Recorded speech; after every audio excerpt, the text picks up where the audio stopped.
एक ऐसी secret agency जिसके कारनामे बेहद ही गजब हैं, जिसके आगे दुनिया की बड़ी बड़ी एजेंसियां भी पानी मांगती हैं। दुश्मनों के घर में घुसकर उन्हें मौत की नींद सुलाती है एजेंसी। इजरायली खुफिया एजेंसी मोसाद की आखिर क्या है पूरी कहानी? आइए इस वीडियो में हम आपको वही सब बताते हैं। अंतर्राष्ट्रीय खबरों में बने रहने वाली मोसाद इजराइल की एक सीक्रेट एजेंसी है, जिसके दम पर इजराइल ने ना जाने कितनी ही लड़ाइयां जीती हैं। इजराइल को अगर उसके एरिया के हिसाब से देखा जाए तो वो बेहद ही छोटा देश है, लेकिन उसके कारनामे बहुत ही बड़े। ये सब संभव बनाया है उसकी खुफिया एजेंसी मोसाद ने।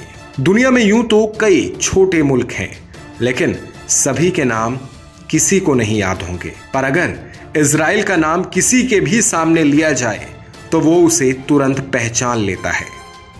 आज हम उसी इजराइल के मोसाद के बारे में बात करेंगे। आज हम बात करेंगे मोसाद के उन ऑपरेशंस के बारे में जिनकी वजह से यह साफ होता है कि मोसाद दुनिया का सबसे पॉपुलर खुफिया एजेंसी है।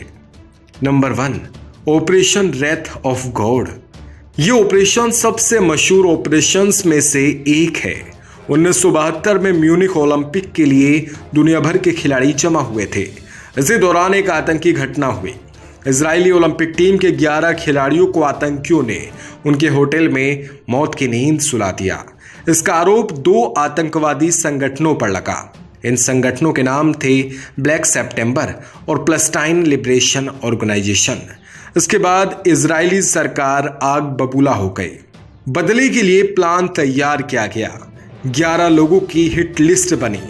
फिर मोसाद ने जो काम किया उससे किसी की भी रूह कांप सकती है। फोन बम, नकली पासपोर्ट, उड़ती हुई कारें, जहर की सुई, सबका इस्तेमाल किया गया। जैसे फिल्मों में जेम्स बॉन्ड किसी भी देश की परवाह नहीं करता है, उसी अंदाज में मोसाद के एजेंटों ने कई देशों का प्रोटोकॉल तोड़ दिया। एजेंट मिडिल ईस्ट के कई देशों की सुरक्षा एजेंसियों में घुस गए। अपराधियों को चुन चुन के मारा गया। अपने टारगेट को खत्म करने से पहले मोसाद टारगेट की फैमिली को एक अलग अंदाज में बुके भेजते थे, जिस पर लिखा होता था कि ये याद दिलाने के लिए कि हम ना तो भूलते हैं और ना ही मुआफ करते हैं। मोसाद के एजेंटों ने हर टारगेट को 11 बार गोली मारी। 11 इजरायली खिलाड़ियों को सच्ची श्रद्धांजलि देने का उनका ये एक तरीका था। ये ऑपरेशन पूरे 20 साल तक चला। पूरे यूरोप में आतंकवादियों को ढूंढ ढूंढ कर मारा गया। ऑपरेशन नंबर 2, दुबई में छुपे महमूद अल मबूह को मारा। दुबई एक ऐसी जगह है जहां दुनिया भर के रईसों का होना आम बात है। कहा जाता है कि यहीं से दुनिया भर के आतंकवादियों को पैसा भेजा जाता है। जनवरी में दुबई का मौसम एकदम सुहाना हो जाता है।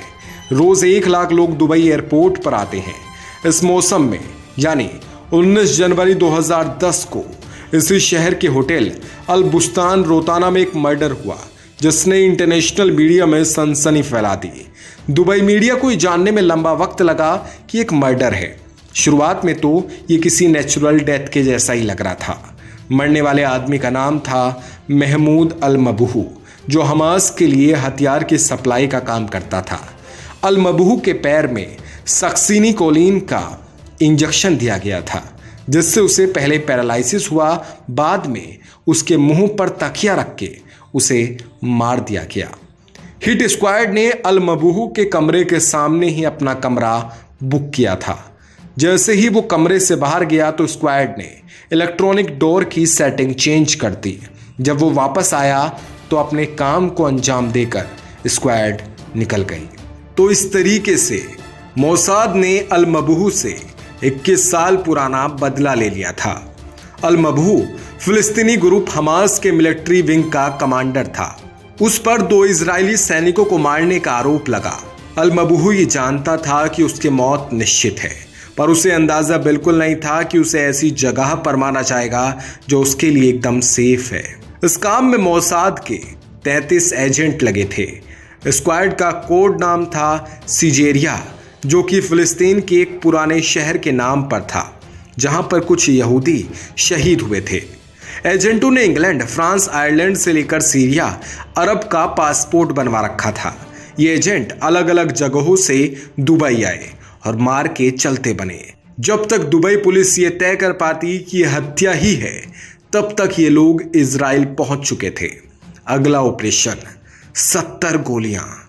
फिलिस्तीन के नेता यासिर अराफत का राइट हैंड यानी सबसे खास खलील अल वजीर ट्यूनीशिया में रह रहा था। उसे अबू जिहाद कहा जाता था। मोसाद की लिस्ट में वो टॉप पर था। उसके लिए 33 एजेंट लगाए गए। धीरे धीरे वो टूरिस्ट बनकर ट्यूनीशिया पहुंचे। कुछ ने तो बाकायदा वहां की आर्मी की यूनिफॉर्म पहन रखी थी। फिर सारे एजेंट अबू जिहाद के घर की तरफ पहुंचे। उस वक्त इजराइल का जहाज बोइंग 707 शहर के ऊपर मंडरा रहा था।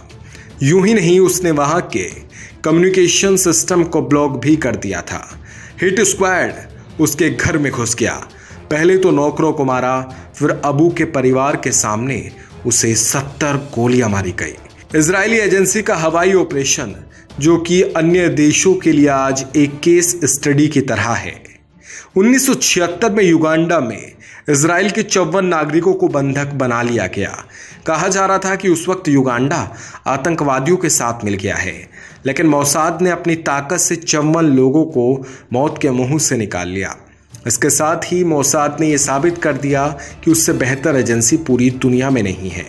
53 मिनट का ऑपरेशन और 30 मिनट कमांडो कार्रवाई ने इस पूरे ऑपरेशन के दौरान मोसाद को सिर्फ एक जान का नुकसान हुआ। हालांकि उसके 10 कमांडो घायल हुए। विदेशी जमीन पर मोसाद का यह पूरा ऑपरेशन महज 53 मिनट चला, जिसमें से 30 मिनट तक कमांडो कार्रवाई चली। युगांडा के तानाशाह ईदी अमीन के लिए यह खून का घूंट पीने जैसा था। उसे यकीन ही नहीं हुआ कि कोई उनके देश में घुसकर अपने नागरिकों को यूं छुड़ा कर ले जा सकता है। अगर आपको इजराइल की इस एजेंसी के बारे में विस्तार से समझना है तो इजराइल की खुफिया एजेंसी पर लिखी लेखक माइकल बार जोहर निसिम मिशेल की किताब मोसाद को आप पढ़ सकते हैं। किताब में मोसाद के जन्म 13 दिसंबर 1941 से लेकर इसके टॉप पर पहुंचने की गाथा को लेखक ने रोचक अंदाज में पेश किया है। तो दोस्तों, उम्मीद करते हैं आपको हमारी ये वीडियो अच्छी लगी होगी। अगर अच्छी लगी है तो प्लीज़ इसको अपने दोस्तों तक ज़रूर पहुंचाएं। शुक्रिया।